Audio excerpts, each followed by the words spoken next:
Hello and welcome everyone. My name is Shatara Safira Collier. We are here with Super Live Producers, week number 8 of the 12-week training and certification program, week number 8. So we want to welcome everyone that's tuning in. At this point, I'm going to bring up the Super Live Producers founder, Maxie Collier. How are you, Maxie? Good afternoon, my love. Good afternoon, everyone who is joining us on week number 8.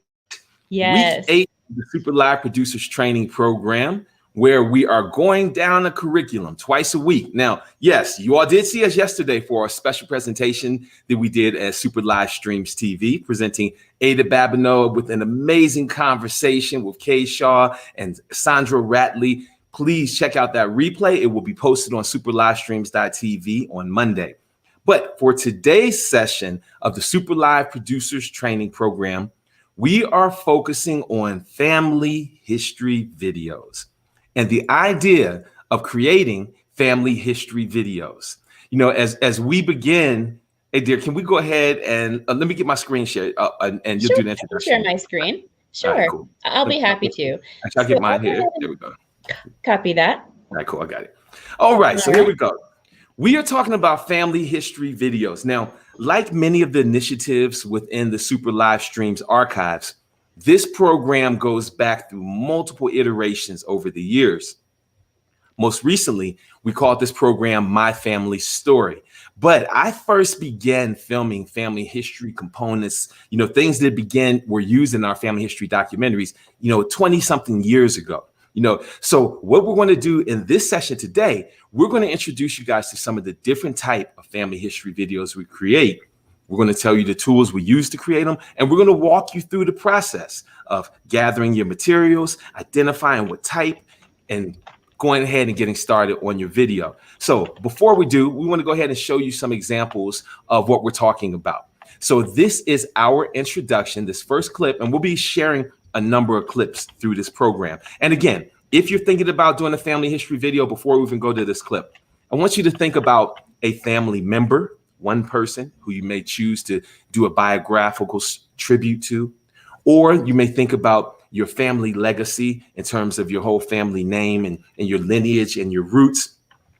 What we want to do is come up with something very simple to focus on for just one part, because one of the challenges that so many people face as we approach family history videos is we want to do roots. Hey, you guys, we can't make roots with our iPhone and our and in 1 week.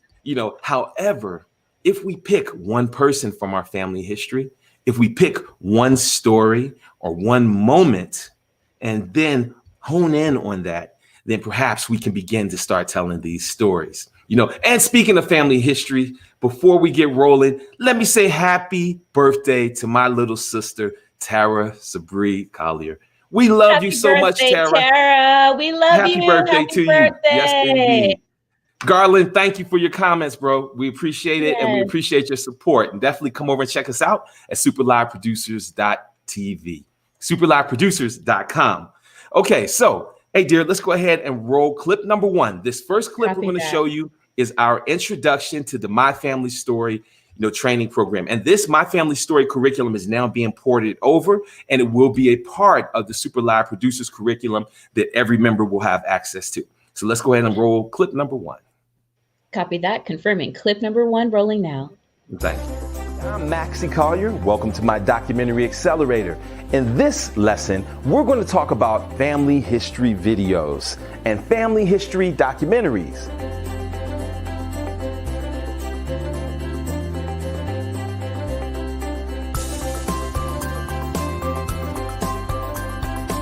There are many reasons that people should make family history videos. One is the simplest idea of transferring knowledge from one generation to the next. In some cases, this may be simple family recipes, family history, stories, or other information that was traditionally passed from one generation to the next via oral tradition. Now, in this era of mobile phones and cameras, any of us can break out our phone and begin to interview a grandparent, a great uncle, some elder in our family who may have even more stories to tell than we know.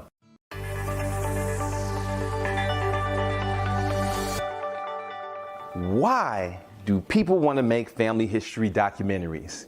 Well, let me start a little bit about my personal story. As a young man growing up, I had 7 siblings and I was the eldest male.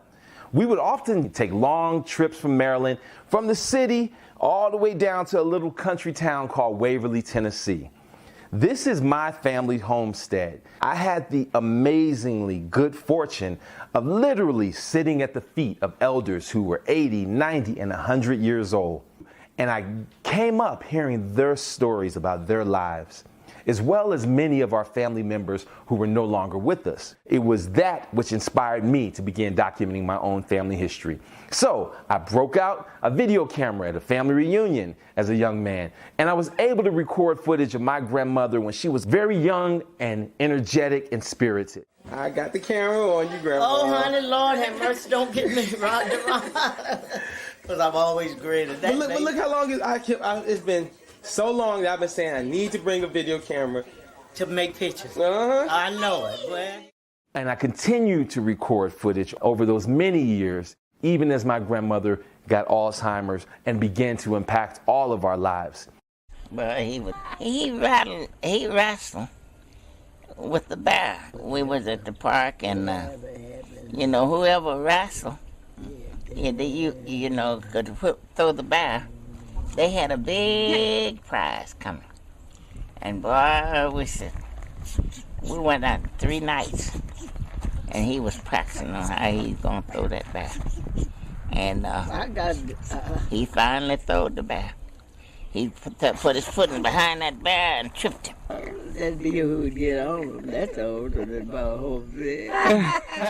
It was that footage that I was able to show to my own son years later that affirmed for me the importance of all of us documenting family histories. But another reason to document our family history is to share our own stories with the next generations coming behind us. So by having our children interview us about our experiences, they can learn more about their parents while also creating a video record that will be valuable when they have their own children.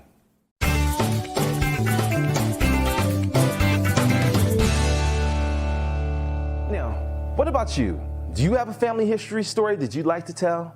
Would you like to learn how to create a promotional video for your family reunion or as a personal project? Where you'll get an opportunity not only to learn these processes of how to tell your story, you'll also get pre-released access to our website, My Family Story, which offers a set of tools designed to help anyone create their own family history videos, as well as a private portal page where you can invite family members to come record their own stories. I'm Maxie Collier. Hope to see you there.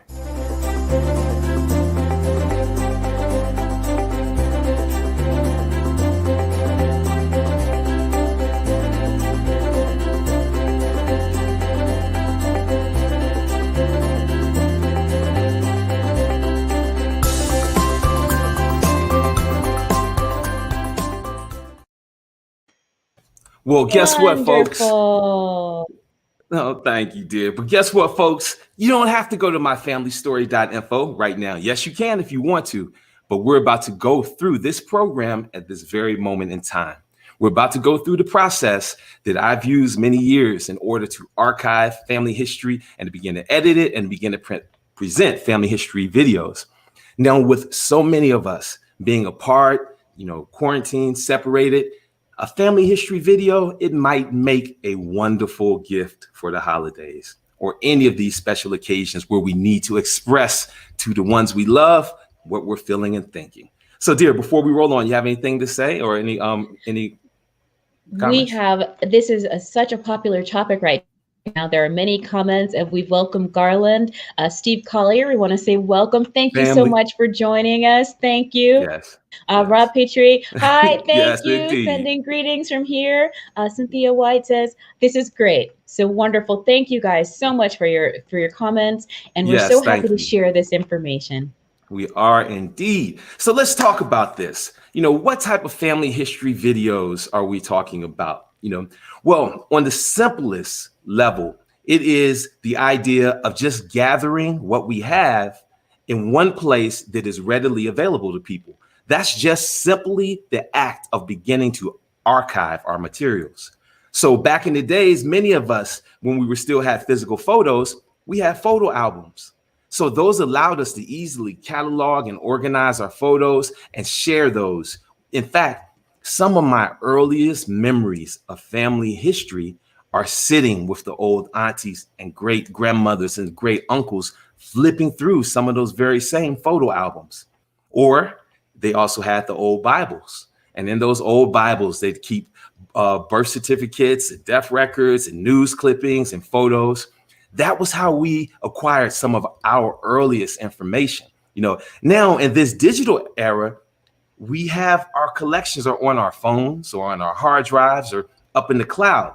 So one of the first things we can begin to do for ourselves and our families are begin to archive and catalog collections of photos or videos and materials that may be other places. This is particularly important as we talk about elders who are passing on, and in this Corona and COVID times, that's more than ever. So we need to know, where are those photos? Where are those photo books? Where are those records? And when we get with these elders, we need to take photos. Just break out our phone and begin the process of archiving some of those physical photos, some of those physical records. And if you want, you can go create a Dropbox, a Google Cloud, a Google Drive, an iCloud folder. You can create a shared space and you can begin to encourage family members to upload photos there and videos there, and a secure space, because that's often one of the things that worries people as we begin to talk about archiving photo and videos in the clouds. Are our people, is the public going to have access to our materials?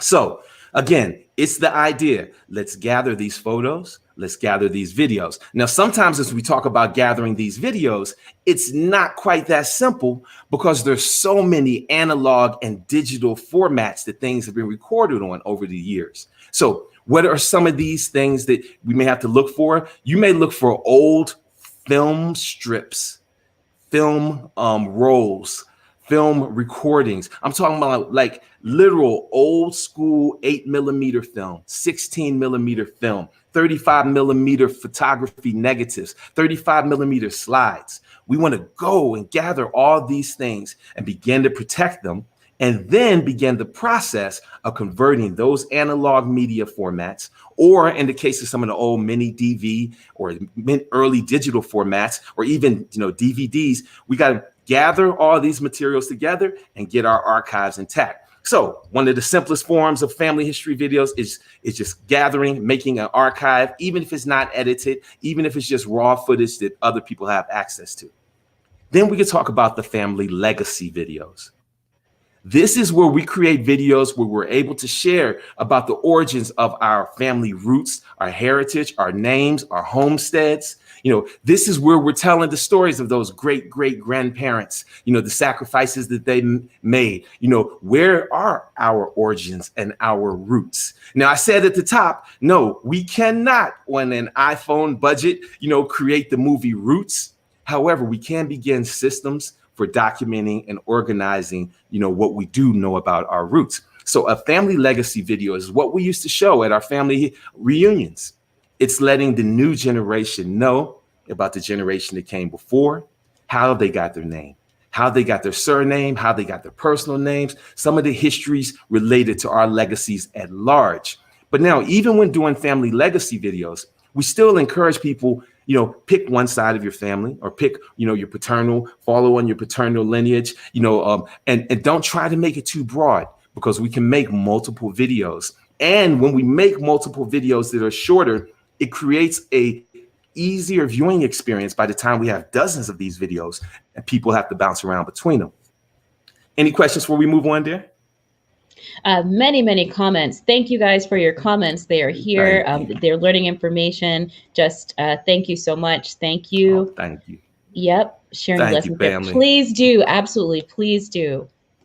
Yes, Yep. indeed. Sign Thank your you. So names. good to see everybody here. Yes. We are, and for all of my Collier tribe, they know what I'm talking about. They know that those of us in our 30s and 40s, there are family stories and family photos and history that we learned as infants, I can't not remember knowing some of these things about my history. And so that was an attitude and a culture that and what's so amazing is I'll meet cousins the same age as me who I've never met because I have such a huge family, and they were raised with similar values as well. So the family legacy video is of crucial importance as we talk about cross generations, as we talk about communication between the generations. But let's go on to the next thing. I would like to say, if you don't mind, if you can share with the people who are watching, who may just be learning, the importance and the significance of this and knowing the information of the family. Can you just explain how many generations back people can share stories about from your family because they know it, and how it is that they know it?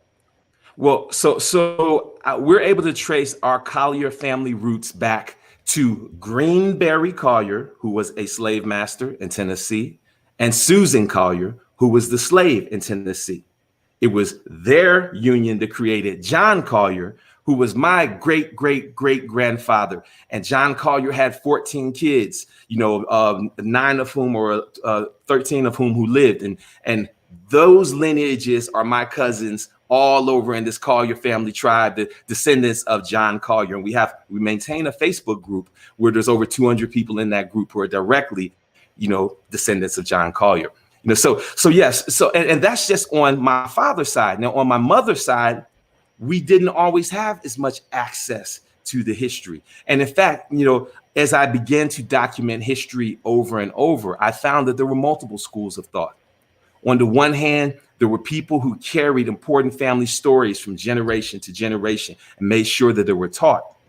On the other hand, there was traumas, horror stories, pains, and other things that some of our grandparents, our parents, our great-grandparents, aunts and uncles walked away from, chose to forget, that they had to forget for their own sanity and for their own well-being. So there is a reality as we begin to document family history that there may be ugly, painful family history, and that there may be elders who don't like some of what you're revealing or learning. And because it's different, again, secrets were able to be kept before Ancestry.com came along, and that's a whole nother discussion. And I don't want to get into that because I want to move on to the next thing, family legacy videos. Okay, so a family yearbook video.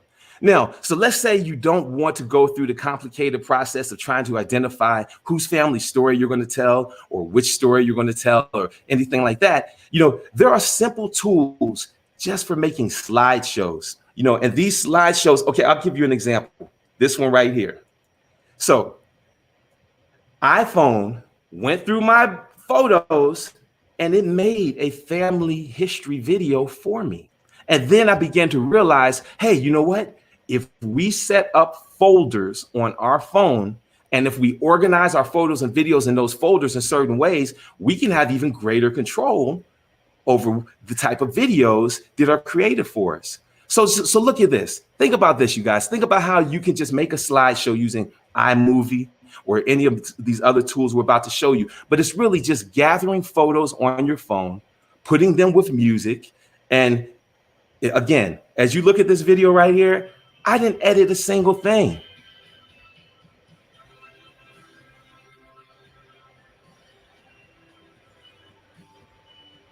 This is an iPhone auto movie created video, right? Now, what happens is once iPhone creates this for us, we're then able to go click edit and begin to customize this video even more, but from a simplest level, it is organizing our photos and videos in the right folders on our phones. And then we're able to make these family history yearbook videos.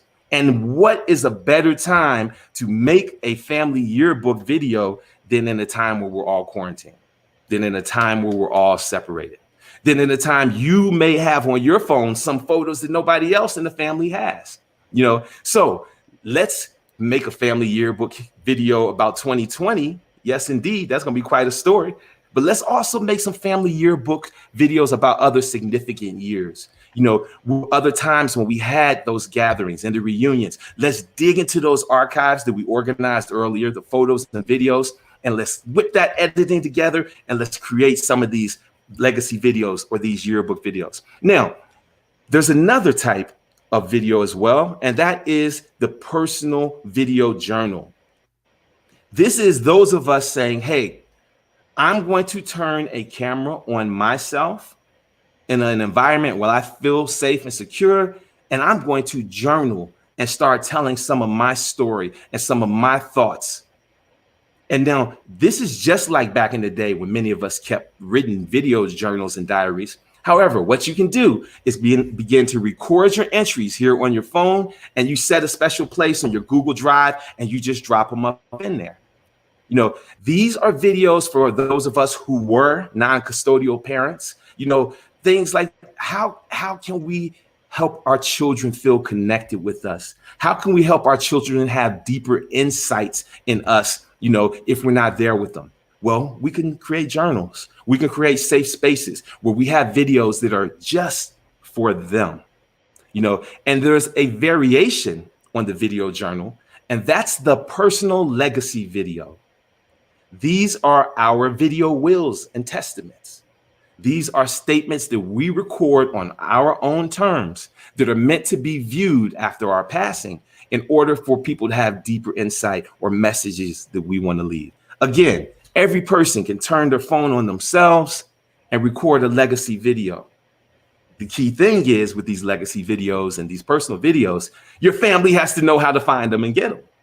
You know, so what Facebook does is they allow us to designate people to memorialize our pages. When someone passes, you can decide in advance of you. Look, that's crazy. You can designate right now somebody to handle your page and your social media after you pass away. And in a similar way, you specify your login and your passwords, and people can find your legacy videos if you set it up right. Okay, another variation of the personal journal, video journal, and the legacy videos, that's the biographical video. You know, that is the video of choosing one person in your family who you want to sit them down and then break important moments of their life down into chapters and begin to interview and ask them questions about the influences, the people, the places, the things, the moments that most impacted them over all of these years. And I want to go ahead and share, hey dear, in fact, can we go and play video number 2?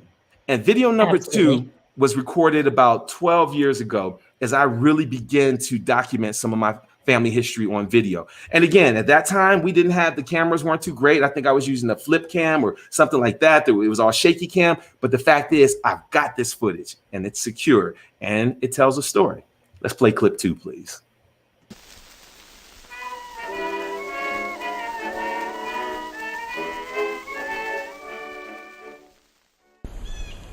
Mr. Duncan said, find a tree and you'll find a spring at the bottom of the tree. Judy Branch means creek. It was the Judy Branch or spring or creek by which the family set up. It provided a source of water for them, for their livestock, for the irrigation. And this is the hill right here that Mr. Duncan said that my granddaddy, James Collier, used to trek to go to his Aunt Eddie's house that was halfway up that hill. This was the spring that so many people in this neighborhood had to trek up and down these roads to come get their fresh drinking water. And then the other hometown, Spring Creek, is also named because of the spring that provided the water. So again, that was just a video that was done in a personal style, you know, reflecting, because I want my son to understand that, you know, our family histories and roots were literally built around these springs and these creeks and these water sources there in Tennessee. And it's not just our family, but so many families, you know. Okay, so you've decided, you've thought about what sort of video you want to make. You've thought about your next actions, about organizing your photos and videos in an archive, or maybe you've decided you're going to do a family legacy video telling about your the name, the roots of your name. You're going to do a family yearbook video or maybe a video journal, whichever format you've decided. And it's time to go ahead and move on. So how do we do this? Well, first of all, Just like always, you want to break out some note cards, some index cards, or a notepad, or you want to open up your Google Drive, and you want to begin to make some notes. You want to begin to plan your video in terms of who are you going to talk about? What are you going to talk about? Where's the location that you're going to film? You know, we've talked at length about the general video production process, you know, and I'm not going to review it too much here, except to say we plan our videos, then we go through the process of digitizing our media. Then once the media is digitized, we have to organize and chronicle. We have to know. So if you've got 1,200 photos and 100 videos, what good does it do to you if you can't get around that material? So we have to explore and organize our media. Then we have to plan, what are we going to shoot? Do I need to shoot some introductory footage like I did there? Do I need to go shoot an interview with someone? Do I need to scan photos? How are we going to handle this media? Then we'll go down, we record a narration, we edit the video. So this is the general overview. As we talked about with family archival videos, media comes in analog format. That's the old school VHS tapes, the whole old school 8mm tapes. It also comes in digital format. That's the DVDs, that's the mini DVDs. We talked about the idea as we gather this material. One of the earliest convenience things we can do is putting it all in some digital repository, getting these photos scanned, getting these videos encoded. There's all sorts of support services that you can find for people, local companies, mail order companies, where you can literally, they'll send you a box, and one of them is called Legacy Box, but we'll provide a list of some of the other ones. They'll send you a box, you drop your media into that box, you send it to them. They handle all of the scanning, no matter what the old formats are. You receive a DVD or a thumb drive back with your material, and then you're ready to begin to create something. Now, when I talked about the family yearbook, you know, the idea with the yearbook is you really want to focus on a specific moment in time or specific incident or specific event. It may be an anniversary, a birthday, a family reunion, you know, a specific year. All of these, the reason for this sort of focus is to ensure that we don't go too broad. Because again, in every family, look at how many stories there are to tell. You know, so we talked in our program about how we make editorial calendars. Editorial calendars allow us to think of our short-term editorial content and our long-term editorial content. So we may say this week we're going to work on one video and one blog post. You do the same with your projects. Itemize and prioritize. Who are you going to make your first video about? Who are you going to make the second video about? Who are you going to make the third video about? And then pace it over a few months. Pace the archiving and the collection, pace the digitizing and the editing to ensure that you can meet that mark, you know, and be right on target with your presentation. Is there anything? Yes, I would say that as we're talking about those specific events, as we're centering it around one event, that you can also organize your editorial calendar so that perhaps this week the entire family contributes the pictures that they have about that event, about the time the whole family went to Paris. So everyone is thinking of their Paris stories, they're gathering their Paris photos and so on. And perhaps that's what they focus on that week. But the next week they may talk about Family Reunion 2015. So then they're all contributing the materials that they have, all centered around that event. And that way you can keep things organized and manageable so that by the time you've collected all of that material, it's already collated and organized for you. And you're able to tell a nice, very well fleshed out chronological story from many points of views of all of the different family members, but not in a way that's overwhelming or abstract, but in a way that's very focused and specific. Yes. So dear, is my camera still working okay? It looks frozen on this side. Yes, it is frozen over here, but we still have audio. Okay, cool. Let's go ahead and play clip number 3. In this next clip, I chose to focus on memories of the town, you know, and the environment, you know, and let's take a look at clip number 3. Copied.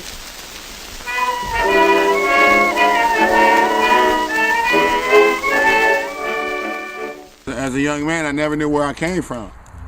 till I spent time with my grandmother. She kept talking about this place called Waverly, Tennessee. That's right. And still, it really wasn't a part of me until, you know, my aunts and my grandmother got together and said, we're gonna take all the grandchildren down here. So when I was like 10, 11 years old, we came down here and I'm like, man, I remember this hill. Oh, yeah. Where we came to eat, right? Where we standing at right now. What was the name of About these big ass biscuits. Your grandmother I never did get the name. would make. 30 years went by and I'm a grown man now. And I found this hill. And the biscuits that I ate, tasted as a young boy still exist right to this day. These are roots. This is real history right here. Waverly was always a special place for us. We'd be down here Thanksgiving, Christmas, summer holidays, whenever possible. Along the way, I had an opportunity to meet and know many of our original ancestors, including my great-grandmother Eunice, who we called Ma, my great-grandmother Grace, and many of the old aunties. That is a wonderful video. Thank you so much for sharing that, and thank you for gathering that information at that time. Yeah, you know, and again, I have to almost say nearly a generic RIP to so many family members who are featured in some of these clips right now, you know, and I can't even name all the ones, you know, but again, on the one hand, that can be painful, but on the other hand, I'm so grateful to have this archive, to have these collections, you know, to know that there are my sons and our grandkids to come and nephews and nieces who may not have ever met some of these folks. And this is going to be their introduction. You know, yes, I see your comment there, Garland, about organization is the next greatest struggle. So as we talk about organization of our media, we want to encourage people. One of the things that can help you is to open up your Google Excel file or open up your Google Sheets. And basically we began to create individual tabs for the different years or the different scenes or the different sets or the different moments that we want to organize together into our videos. Now, again, one of the power of these videos is that we can look back later and we can say, wow, I didn't know that at that moment in time, I was documenting history. I didn't know at that moment, you know, so for example, just a few months ago, one of the elders featured in some of these videos here, Mr. Floyd Duncan, he passed away, and it was in July, you know, and at that time, his family shared one of the videos that I had distributed like 8 years ago, you know, and it was such a joy for me to be able to offer that media to them, you know. So, dear, I'd like to go ahead and roll the next clip as well, and then we're going to get some more into the production making process. Copy that. Rolling clip number 4. Thank you. That's right. I'll be down to see you. Mr. Floyd Duncan was a childhood friend of my grandfather and grandmother. It had been several decades since the last time he had seen Grandma. Although we grew up watching her help take care of her mother, Eunice, and take care of her grandmother, Susan, it took many years to accept Grandmom's Alzheimer's. And I know it must have been a challenge for him as well. Well, I'm sorry you feel that way. I've been snacking and Snacking and sticking? That's a whole lot going on, baby. Memories be coming, shooting out just one after the other, and she has to get them out when they come. There's a lot of things. Yeah, a lifetime of things. Me and other chicks ate the best. I love it. I told Ron, I said she'll end in song when she forgets what she's saying. I think of my grandmother every time I cook. It was her who cooked so many meals for her children and grandchildren through all those years. And now, with the Alzheimer's, it was us who had to do for her. I watched my Aunt Janine step up with amazing and inspiring strength. As he could be, waved his hand at her, told the manager, let that nurse your be. When the growing up ladies act like babies, I gotta love them, that's all. I can't realize the grown up ladies I wanna be the papa when they walk like babies, talk like babies. And so again, the earliest footage that we opened with was with my grandmother in the year 2000. That footage right there was 2011, just 11 years, of various, experiences and changes and stuff, but again, it may be painful, but it's a joy and it's a privilege and it's an honor to be able to say I have 20 plus years of footage of my grandmother, and other family members who have passed on as well. So what do you need to do in order to make this happen for yourself as well? Well, we mentioned on a minimal level, all you really need is your phone and some index cards, note cards, and a pen. Now, what do we do with these note cards? Well, so you may start off by writing down, you may pick one person in your family. Let's say you choose your grandfather. You write the name of your person on here, grandfather James Collier, but dad, as we call them, okay? And then you may say, each card here is going to represent one memory, one key memory. And we're only going to choose like 5 or 6 of these cards. We're going to write down a key memory from that person on the card. Now, then within the card, we're going to write down what are some of the key things of that memory. Where did the memory happen? Who else was there? In many cases, when it's a funny memory, there's a punchline, and there's a resolution, so you may just write 1, 2, 3 things down relating to that memory.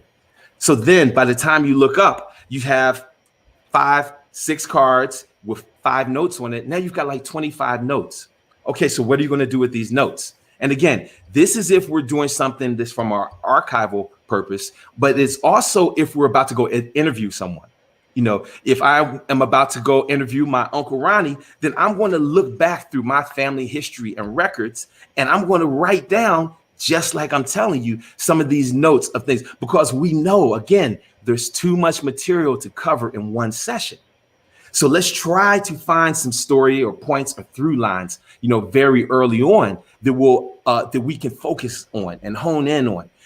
So when I did this exact process with my Uncle Ronnie, Dr. James R. Collier, it revealed so many genuine moments. This is just one little 7-minute clip that you can visit. You can see over at blackreflections.tv. Search for Down on the Creek. But I'll play just a little bit of this. And again, it's going to show the evolution of these family history videos, from 12 years ago, 15 years ago, as the gear changed. This was filmed and recorded by Super Live producer Troy Knowles. And this is just a little highlight of my interview with my Uncle Ronnie. And it was just a couple years ago.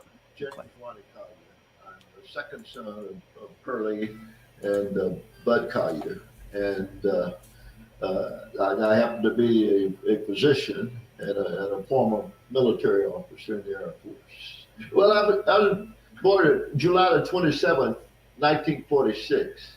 I was born at home, and I was born down on the creek.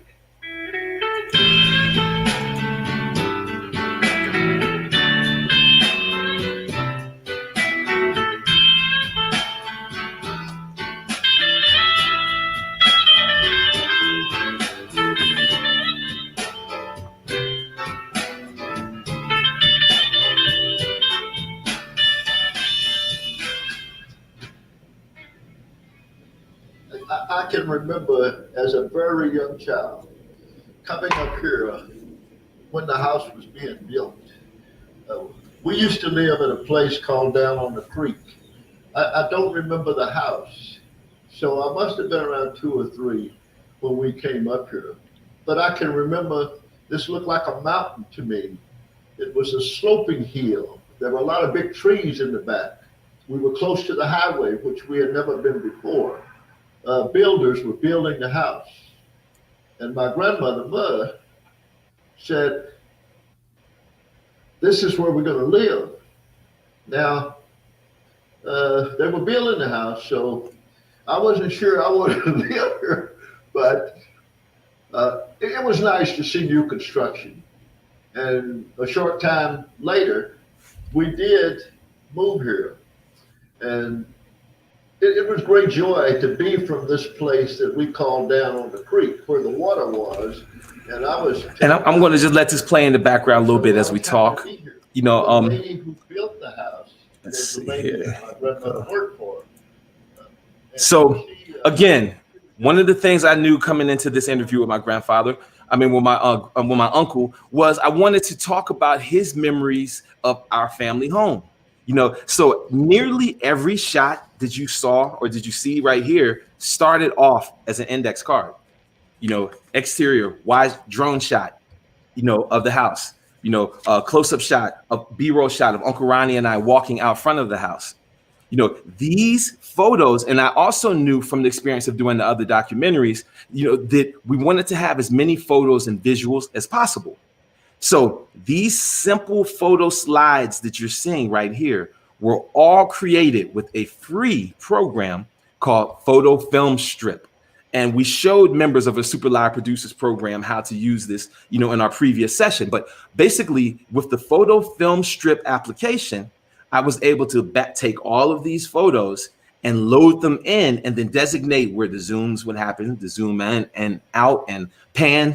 So I did that for a whole series of photos. And again, though, by having my note cards, by having my plan, by knowing that I was going to focus on my Uncle Ronnie's relationship with my dad, my Uncle Ronnie's relationship with my grandfather, you know, these things really helped us hone in on some parts of the story. You know, and again, even little things like the photos in the background of having Uncle Ronnie there with our dear Aunt Conra, these were all planned. We put everything you see in the frame. My great grandmother off to the right, the house down there. This was all from the experiences that we had learned of doing the other documentaries, of knowing that if we're going to have a talking head, this is what they call in news format, this sort of shot, let's add as much interesting visuals as we can behind it. And in many cases, those were some of the same photos we were going to later on use for B-roll, you know. And so this is an example of me starting off, you know, with an intention, you know, way back in the 90s with those VHS cameras. Let me record people. Let me record anyone who wanted to talk to me. That's what it was then, you know. But then over the years, we began to understand these family histories and the role that these the significance and our own roles as they used to call them librarians, you know, but I guess we can call us media archivists or whatever the term is, you know. But is the fact that it is our job to go out, collect this media, archive it, and begin to assemble and organize it into some sort of story. So we talked about the minimal situation, our mobile phone and our note cards, but clearly in that footage with Uncle Ronnie right there, we didn't film this footage with our minimum situation. In fact, Troy filmed this with professional cameras. We have multiple cameras. We have the drones. We have professional lights. We have the lavalier mic. You know, these are all the standard tools that we use in production: a camera, a mic, a light, a tripod, and these good old reliable notepads to keep us focused. Are there any questions before we move on, dear? There are comments from the chat. We want to say, yes, organization. We saw the comment here. Phenomenal information. Thank you very much. Thank you. Yes. And welcome post shots. Well lit. Yes. Professional gear. It made a difference. Thank you. Yes, that is because at this point, let me speak on this right here since we popped up on it. You'll notice that I use a lot of archival footage in our videos as well. You know why? Because we can. So when my uncle here is telling the story of my great aunt getting shot by the Ku Klux Klan as a child, we were able to go look at that birth of the nation footage that is in public domain, and we could drop that in on our segment. And if someone wanted to license this segment, we could immediately license it with no problem. So again, that was kind of the difference from the beginning. In the earlier years, it was like, let's just get this archived and documented. Later on, it was, let's make this as professional as possible, because my uncle, as the grand poopa, as the senior elder of our family, he had mad stories to say, tell us, mad information to share. So I knew it had to look good and sound good. And this was financed. That was another difference. This whole segment was financed by my cousin, Derek Collier, my uncle's son, who also began to value and understand. Let us document our family members as well. So that difference of me being able to bring in a professional camera operator with professional gear, then I was able to stay in a directing mode. And again, because look at it, we're putting so much effort to create these moments. And in some cases, the elders may have anxiety or be nervous. That's a whole nother thing too. The techniques that we used to make people feel comfortable, using the smaller cameras or putting the camera further away from someone or starting the conversation and rolling the camera while the conversation started before they heard the word action. These were all sorts of techniques that we had to use. And again, it was based upon the experience. And I'll talk about that a little bit here too. Going back to our good old trusty index cards, we're setting up our shot sheets. We're setting up, we know, okay, I need a master shot for this introduction. I need a close-up shot for this part right here. Whenever possible, we're using multiple cameras that are going to allow us to get as much coverage without trying to recreate. Because again, these are not professionals.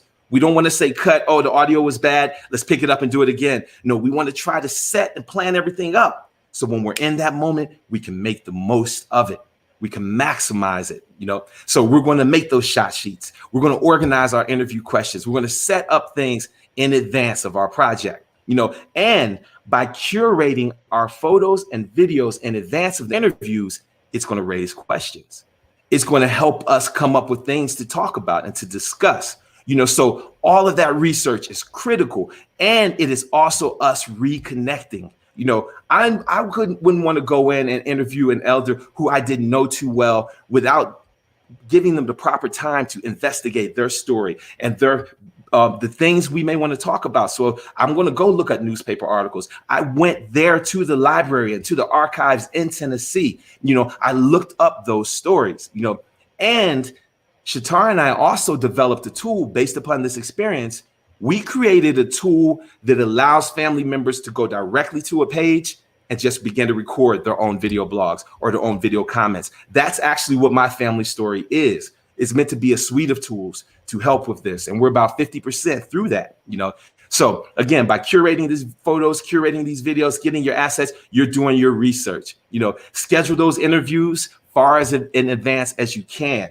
And talk to the people before you get to the interviews. Do pre-interviews to make people comfortable. Let them know what you're going to talk about. Ask them what they do not want you to talk about. Because that is one of the we don't want that. We're not here to make people feel uncomfortable on camera. We're here to document. And yes, if discomfort is an authentic emotion, if that comes up, cool, but we're not soliciting that. So if there's a painful topic that someone doesn't want to talk about on camera, let's identify that before that interview starts. And let's respect that person's boundaries. If they bring it up, then we may expand upon it. But there's going to be a list of things that we know not to bring up. Okay, so then while we're there on location, while we took the time to get there and get the camera and get everything set up, we're also going to film as much visuals in that environment as we can. We're going to document photos. There may be things that could never even leave the house. So if there's old photos, we're going to take the camera and grab some of those photos. We're going to, if the person is a spiritual person and they're wearing their cross, we're going to get some close-ups of the cross. What photos are going to help us understand the character of this person? With my Uncle Ronnie, who was such an amazing, strong man, I knew I needed close-ups to show that smile, that joy, that twinkle in his eye, that joy and twinkle in his eyes, despite the losses, despite the painful moments. That was very important to me. And that is also why we shot in 4K, because we knew that by shooting in 4K, then I can get a master shot or a wide shot, and then I can also punch in for a medium shot. That's one of the advantages of filming in 4K and then delivering a 1080p master. And I know we're approaching 11 minutes of the hour, and we'll move along here. Are there any other questions there? Checking the chat. Yes, more comments here. Exactly. Kids and youngsters don't know what B-roll is. Can you explain that term? Yes. Great question. Thank you. So yes, back in the days when we had multiple film cameras, we would have an A camera that shot our primary activity, and a B camera that would pick up secondary stuff. But then once we began doing single camera shots, B-roll are the visual footage that we grab in an environment or that we film or that we create in order to have visuals to help us tell the story and also to help hide cuts in our editing. So if we're interviewing someone and they're talking and they fumble over a word, or we fumble over a word, we do that cut, but now we're going to have a jump cut there. A B-roll is photo or videos that we're able to use to cover those cuts in our editing while concurrently helping tell the story. So when my Uncle Ronnie was talking about the Ku Klux Klan shooting my aunt, and isn't that crazy as shit to even say? And when we talking about the, shooting my aunt, I was able to go dig into the B-roll and find it. This is B-roll right here. I took the photos of my uncles and my grandfather, and we ran them through the photo film strip, and it created visuals that we were able to lay over the top so that folks can understand what those help tell our story better. Because again, we're in motion pictures. Were you about to say, dear? Nope, chats are clear. All right, cool. All right. So after I filmed the interview with my Uncle Ronnie, I was really happy. We had, the 4K footage on our main camera. I had set up a couple of iPhones. We had additional footage. We had the drone footage. So then it was time for me to go up in there and begin reviewing all that new footage that I filmed, as well as going into our archives and picking out the photos and videos that were now relevant to the interview. That little bit of time is called logging in the world of editing. We're making a chronological log. You may go back to your good old index cards, but more than likely you may use Google Sheets, Google Excel, or a logging program. And in there, you're going to chronicle every photo, every video, every moment. So as you begin to go through that editing process, and here's the key thing, when we're editing video, where our videos right now are 30 frames a second. That means 30 pictures in 1 second make up our video. Every single frame matters. Every single moment matters.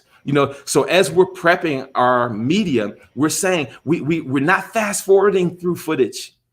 In fact, most often we're going slow, and we're looking for those words that were said, those pictures that were said. Some of those pictures may just exist within a few frames that you have to grab and organize in your logging. And especially when we're looking at some of those. A great example.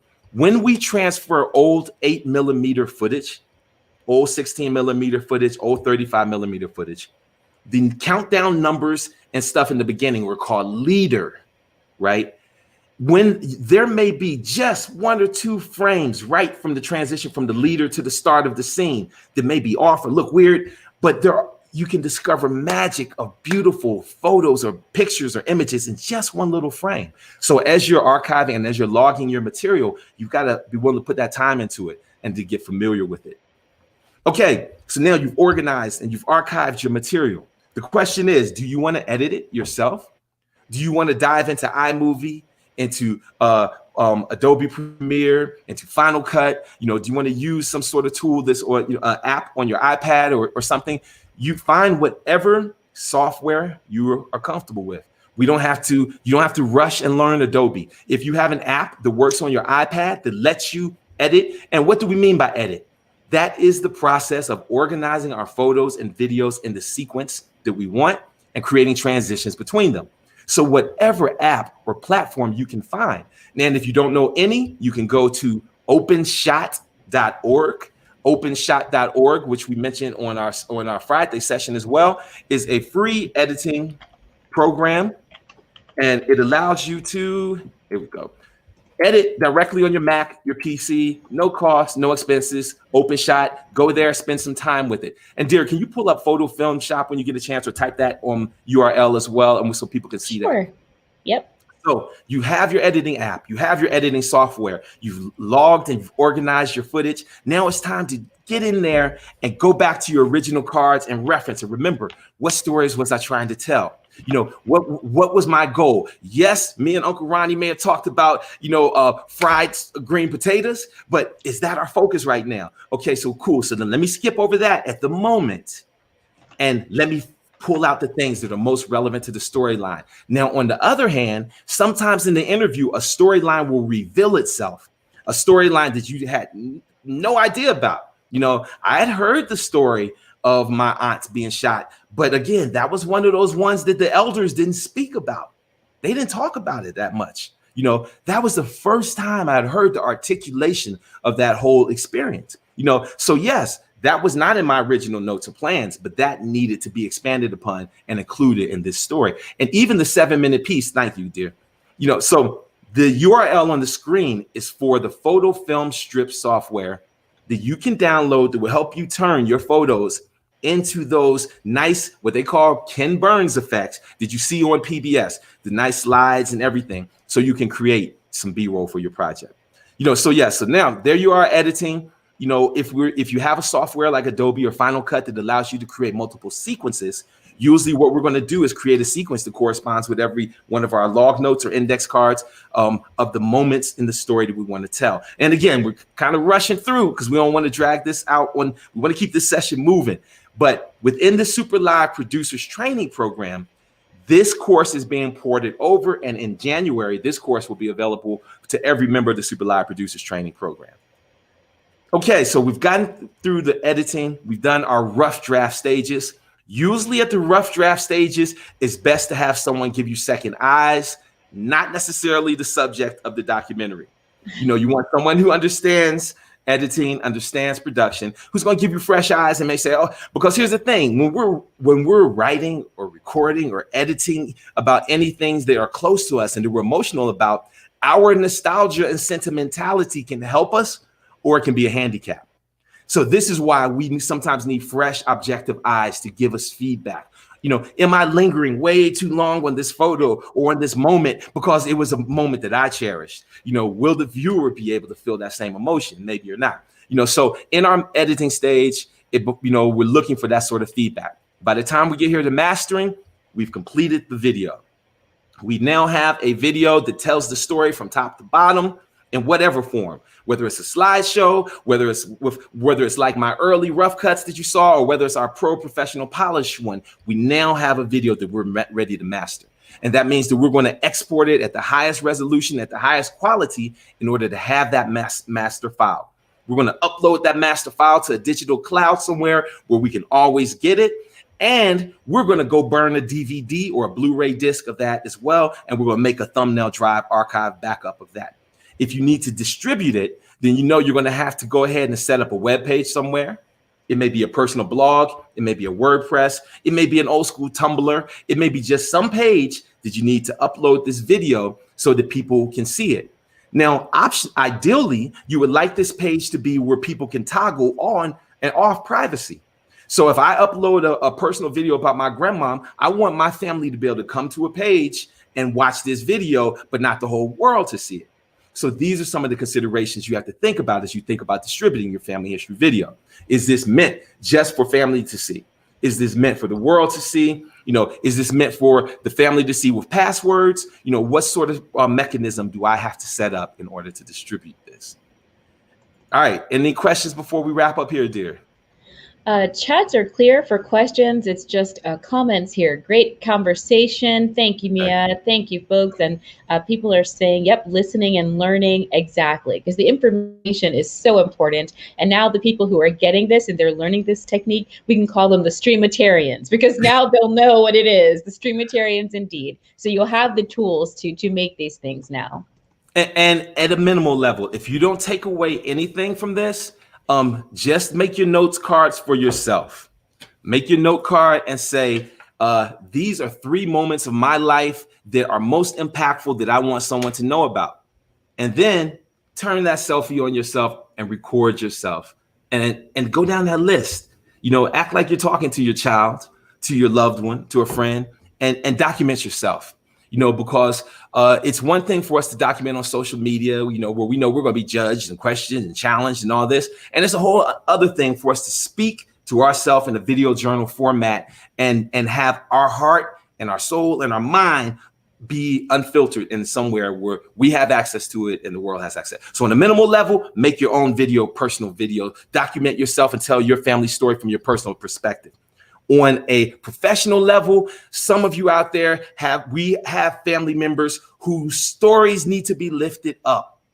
The story of my father, Dr. Maxie T. Collier, starting off there in Waverly, Tennessee, being one of the first students in segregation and facing that in the Jim Crow era Tennessee, one of the first Black students to go to the white high schools, then having open heart surgery at 19 years old, but not letting that stop him. Then becoming one of the first African Americans to graduate from Vanderbilt University, despite having 2 kids, despite having open heart surgery, with the support of my mother, Betty Burston Collier, they were able to make these things happen. So we have stories to tell of ourselves or of our loved ones. Yes, let us use this technology and let's tell these stories. I'm Maxie Collier. Our program is the Super Live Producers Training Program. My wife, Shatar Safira Collier.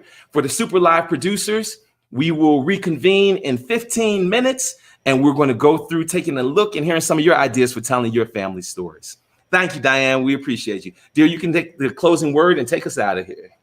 Thank you so much, everyone who's joining us. Again, you were watching Super Live Producers live right now, week 8 of the 12-week training and certification program. If you have any additional questions, visit superliveproducers.com. Feel free to look over the training program as well as learn from the information that's there in the blogs. And if you have other folks who would like to join the next classes or cohorts, they can also go to superliveproducers.com and get the information that they need. So again, my name is Shatar Safir Collier here with founder Maxie Collier, and we will see everyone in the cohort in about 15 minutes. Thank you so much for joining us, and we will see you then.